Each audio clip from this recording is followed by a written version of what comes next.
Good morning to you and all that are mad at me.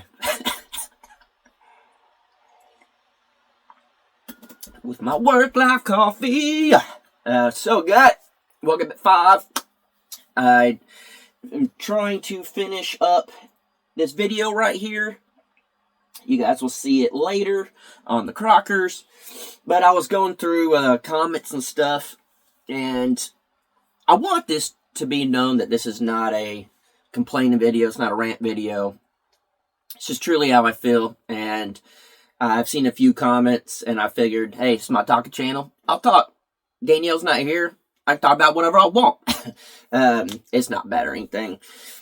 So I put the video out about me digging out the septic tank or the line or whatever, and then doing all that, and then I said kind of at the beginning, I gotta get this done. We're pregnant. I never thought saying we're pregnant would cause such an uproar in this comment section. It's pretty crazy. There's really not a lot of people saying it, but there's been a few and stuff. They're like, what is this progressive liberal mindset you got? This woke agenda's getting to you. Who are you? I thought you were Republican. Oh my goodness, people. First off, I'm just me. I don't get into politics. I don't really care about politics other than I wish people would leave me alone. There's really no agenda. I don't listen to woke stuff. I don't listen to far left or far right. I work all day, then I come here and I edit and I do stuff and I hang out with Danielle and then go to sleep and wake up and do it again. I'm the farthest from any of that. But I never thought truly saying we're pregnant would have so many people saying stuff. The reason I said it, and I kind of knew before even putting the video out, people, because I was editing it, and I knew people were going to be like, clearly, I'm not pregnant. Clearly. I don't know if y'all know this or not, but it's not how it works. I said we're pregnant because I don't know if some of y'all know this either. It takes a man to impregnate a woman, so it takes me to impregnate Danielle, and it's something that we created together, and it's something that we'll go through together, and it's definitely not a liberal mindset or woke mindset, whatever. I don't know, it's crazy. People, they're just too stuck on this world is crazy in the way they think now, but we're a team. We truly are a team, and literally, I was going to grab my phone to show you. I'm using my phone to film. It is almost 7 o'clock right now. I woke up at 5. Normally, every day, popcorn seed, kernel, whatever. Every day, around 6 o'clock, if Danielle and I aren't together, we text each other good morning. And we normally know, hey, I might be up a little early, she might be up a little early, but in case you're sleeping good, we don't want to text and wake up the other person. We normally know around 6 o'clock we're up. So I text her good morning and everything, and kind of ask how she's feeling. She said, a little drowsy from medicine that the doctor, OBG, OB, whatever you call them, told her to take to help with like headaches and nausea and all this stuff, and she feels a little drowsy, but I bought 24 bags and that's 12. I told you I was working on a video. Pretty much, she's a little drowsy, but she feels good. And yesterday she wasn't feeling that great, and I told you guys to talk to Crocker. She was going to come out here and all that stuff. Well, I ended up talking to her, and I was just like, we got concrete people coming out. I got to film that. I got to do the dry pour stuff. I got to do this other stuff. I've got a lot on my plate to do that and edit and stuff. If you come out here, she's going to just sit in the camper and be stuck in the camper because it was freezing cold, and why she can go stand out there for no reason. So, It's just like, if you want to stay at the house, you can stay at the house. Don't feel obligated. It's not, I make the calls. Some people are going to be like, he tells her what to do. I don't want her to feel obligated to come out here, because that's the type of person she is. And if she's out here and she's not feeling well, and I'm like, all right, well, I'm going to go do this. If you're not feeling good, staying here, don't feel like you have to come out. And she'll be like, well, and she'll try to do it, just because she feels guilty that I'm working and she's not doing anything. But the thing is we're pregnant. We're pregnant, because physically she's got the baby in her, but we're pregnant. We're dealing with this all of this together. And this pregnancy is both of ours. I created it, and I'm going to be here to do what I can for her. And if that means building the house, or working on concrete, or filming the concrete people, or going and buying groceries, or whatever, it doesn't matter what it is, because she's not feeling well. Well, guess what? I helped create that baby. And now she isn't feeling well because her body's going through all these stages. So we're in this together. We're in this. It's a team effort. And I'm going to make sure that I can only do so much to make her feel better, but I'm going to do everything in my power to help take the load off where she doesn't have to do anything. I don't think she'll probably do a whole lot this week, to be honest, and that's perfectly fine. And she might come out today, she might come out tomorrow, I'm not sure. She's staying at the house in town and relaxing and doing whatever. It's just, people can think what they want in their ways, or how they do things. There's no right or wrong way. Everyone does things their own way. But every step of the way through this entire pregnancy, we're in this together, and we're 100% on the same team. If she's not feeling well, then I'm going to do whatever I can to eliminate anything else outside of the realm. If she's craving certain food, I'll go get it. If she is hungry but doesn't feel good, I'll cook. Whatever it may be, because before her being pregnant, if I'm building and I'm doing stuff, or I'm editing, she's like, hey, are you hungry? And I'm like, yeah, but if you're not hungry, don't worry about anything, because I already know she's going to be like, you want me to cook? And every time I'm like, no, if you're not hungry, don't feel obligated to cook for me. And she's like, well, you're working, the least I can do is cook. That's what you do in a healthy marriage. That's what you do in a healthy relationship. You help each other. We're in this career YouTube together. Whether Danielle is on the bed watching TV, we're in this together. Whether I'm editing and she's cooking, we're in this together. Whether we're both building, whether we're she's running to get groceries while I'm building or editing or whatever, we're in this together. We're a team.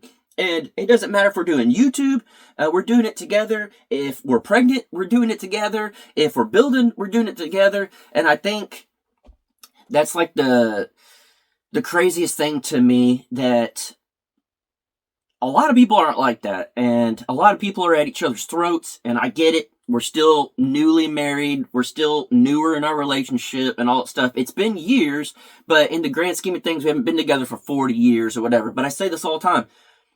The stages of life in general don't have to change. They only change if you want them to change. And, you can get through the honeymoon stage or whatever. I get it. It's a different feeling. But I got that back whenever I found out we were having a kid. That's how I feel about it. Danielle probably not so much, because she's the one suffering with their body. But you don't have to lose the spark. People lose a spark because they quit trying, they quit caring. And we've all been there, done that. We've all been in a relationship, or even the relationship you're in, and you lose the spark, or times get tough or whatever. And Danielle and I, just like everyone else, has had our ups and downs. We've had our disagreements, and we've had the highs and the lows, and we've had the best time in the world and the worst time. And there's just life happens. But it's how you handle it and how you handle it after that. And I'm very grateful to have a person like Danielle in my life. And why would I not want to support her in ways that some people wouldn't? Why would I not want to try to make sure she's doing the best she can? Or why would I not? Whatever. It's crazy to me that whenever I tell people certain things like, hey, I'm not going to drink alcohol because Danielle can't drink. And it's not that we're alcoholics. Some people like to say stuff like that, but we're adults and we like to have adult beverages. But if she can't drink, I'm not going to drink because that's not cool. I'm not going to be drinking around her. It's the same thing if I'm on a diet or she's on a diet and the other person is eating junk food. That's not cool. You got to support your significant other, and whatever it is part of it. And if I don't know, it's crazy. I don't know many women.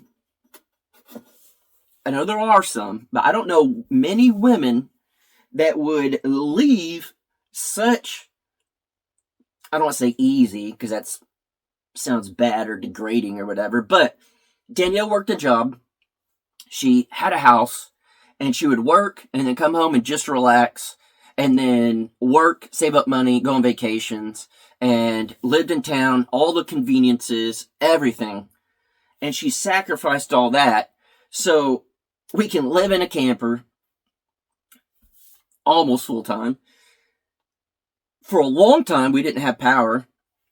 For a long time, we didn't have water. Here, we don't have a house built yet. We've dealt with all this stuff where we are months and months and months behind because the concrete messed up. Now we're getting behind because of the weather.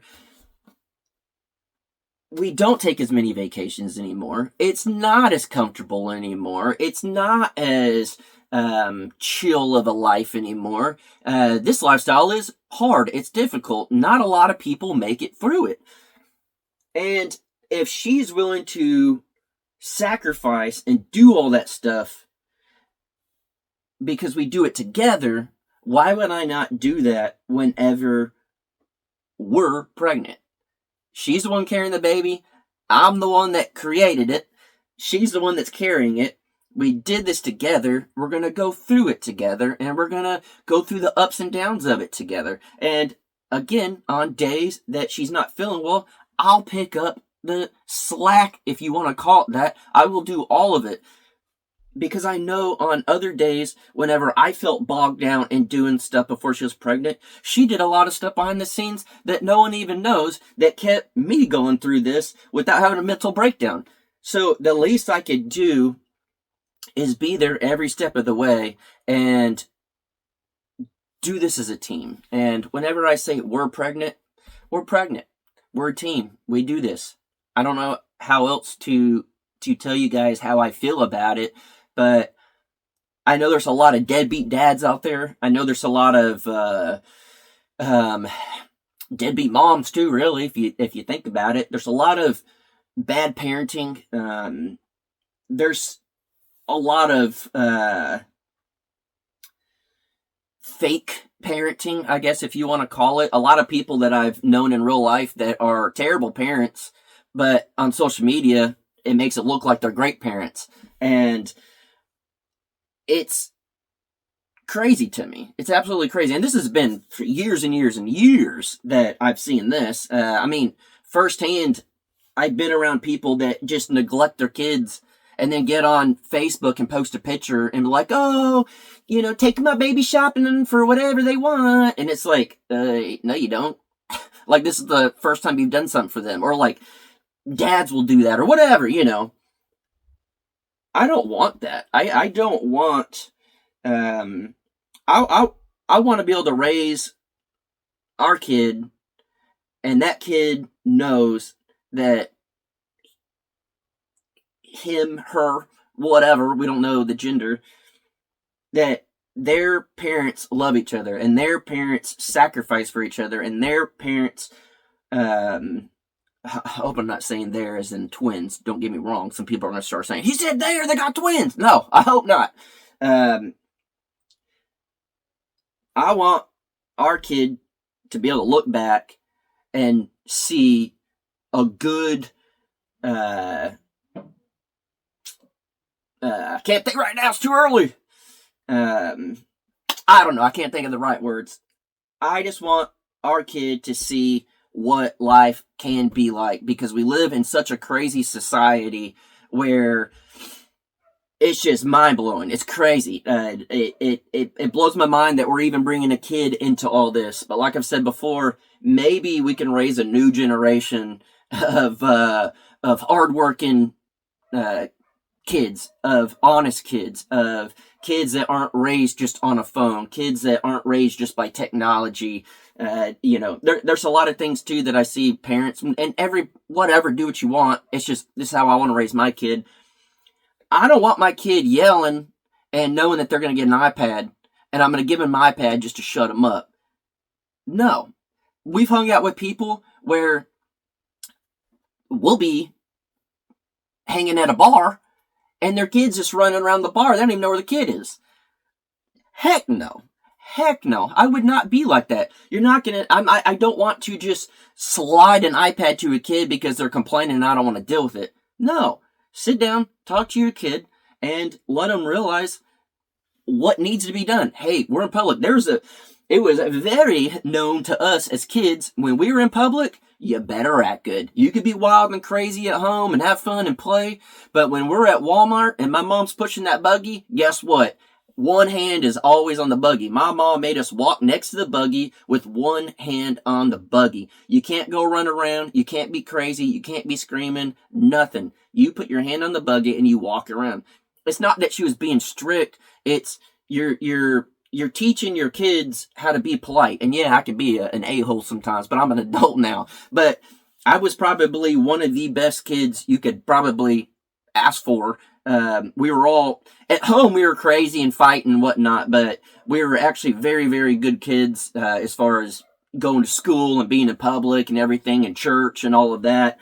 We were very kind of quiet and shy and polite kids, and I think that's a lost thing these days. I really, really do. Every time you go somewhere, kids are running around all crazy in public and screaming and yelling at adults and all this stuff. And it's like I said in the last video, or the video before that, whenever it was, that kids run the household, and it's crazy to me. No, that's not how I'm going to raise my child. And I'm very, very glad that Danielle feels the same way. Whenever Danielle and I first started dating, I thought Danielle thought a lot different about a lot of things. And I was like, okay, well, I didn't start drinking till I was 30. I don't do drugs. I don't do all this stuff or whatever. And Danielle, don't get me wrong, she wasn't crazy or nothing. She just was probably your average kid, started drinking earlier in life, 21 legal, started drinking earlier in life and doing all that stuff, and I just lived a completely different life. I was straight edge. I didn't drink, smoke, do drugs. I had nothing. I was very clean all the way up until 30, and then I just thought, okay, Danielle will probably allow this, or Danielle will probably, this or whatever. And this was early in our relationship. And as we grew together and we started talking, and I think this is why I actually wanted kids with Danielle, is she started saying things like, whenever we would see other kids do stuff or see something on TV or whatever, Danielle would be like, I would never let my kid do that. And I'm like, what? Really? And she's like, yeah, I would not let my kid do this, or we're gonna, I don't ever want our kid to hear us arguing. I don't want this, whatever the case may be. I started really wow, that's how I feel about it. But we never really talked kids too much. We never really, I don't know, we were just later in our lives. We were just like, I guess we'll just live our lives. And there were things like that kept happening. I'm like, dang, I'd like to have a kid with Danielle. This is crazy. I never wanted kids. I never tried to have kids, and never, nothing. And being literally almost 40 years old and about to have my first kid, it's crazy to think that. And over time, getting to know Danielle and knowing where our morals and values and where to draw the line with people or things or whatever, or how to handle situations or how we would raise our kid or whatever, I really started figuring out that, wow, I think we can have an awesome family. I think we could raise a really good kid, and we're on the same track, and we have the right mindset that we think. Everyone has their own mindsets and ways they want to do stuff, but we're on the same path. And now that we're pregnant, we're on the same path. We are a team. We are pregnant together, and we are going to get this. We're going to get through this together. And I don't care if people call me woke. I don't care if people call me liberal. I don't care if people call me a sissy or whatever. I'm going to be there for my wife, and I'm going to be there for our kid. And as of right now, Danielle is not feeling well. You probably won't be seeing Danielle too much in the videos, because if you're not feeling well, you probably don't want to be in a video and not going to be getting out doing stuff. But I'm going to try to keep y'all updated as much as possible, and I'm going to try to make sure Danielle is as comfortable as possible. And yes, I know I got to build the house and do all that stuff because we have a kid coming, and also, it's like I told Danielle, I said, I know you're not feeling well, and we're down to one person, me, doing the majority of the things. I will take care of it. You take care of yourself and feel good, and make sure this baby is nice and healthy throughout the whole pregnancy, and I'll take care of everything else, because you don't want your pregnant wife to be stressed or be anxious or whatever. She's already not feeling good. You want to keep everything else to a minimum. You're going through all of that, and I'll do this. She's like, but I feel so guilty. Like, you're out there working, you're out there doing it. You're the one doing the videos. You're the one. I don't care. I probably couldn't do what she's doing. So we're a team. And that's just how I feel about it. And how someone else feels about it, it is what it is. It doesn't really bother me. It's just, it gave me an opportunity to talk about it. And you guys know I don't mind talking. And I definitely, I'm an explainer. I like to explain why I do things, or how I feel, or how I think, or whatever the case may be. And so, if for any reason in my lifetime, which is going to happen most likely, I will probably die before our child does. And hopefully we both live long lives, me and Danielle, with our kid until old age. But if something were to happen, our kid could always watch these videos and really know from day one, I love the kid and I'm willing to sacrifice for them, and I'm willing to do whatever for our child's mom. And what better example in life is there for your child? So that's just how I feel. And that's what I want to talk about today. And got a video coming out later. You guys will see on the Crockers. I don't know how much Crocker Life is going to be getting posted, just because Danielle's not feeling well. And I've got too much on my plate right now to be doing the Crocker Life. But we'll post on that when we can. And, it'll probably be kind of updates on Danielle and stuff like that. But the Crocker videos, I'm trying to put more into it and try to make them a little longer, not too long. I don't want videos too long because then it gets boring. But I'm trying to add more to it, I guess, because y'all keep saying y'all want more. And then also, we're not doing Crocker Life. So, I don't know. Hopefully you guys have a great day. And I really do enjoy these talks in the morning. Sometimes I'm still tired, and I definitely don't want to be outside. I mean, it is cold. Holy cow, it snowed outside. Dang it! It snowed overnight. I just realized that. Oh, no. So, there you go. So, anyways, hopefully you guys have a great day. Looks like I got even more to deal with. Alright, guys. Bye.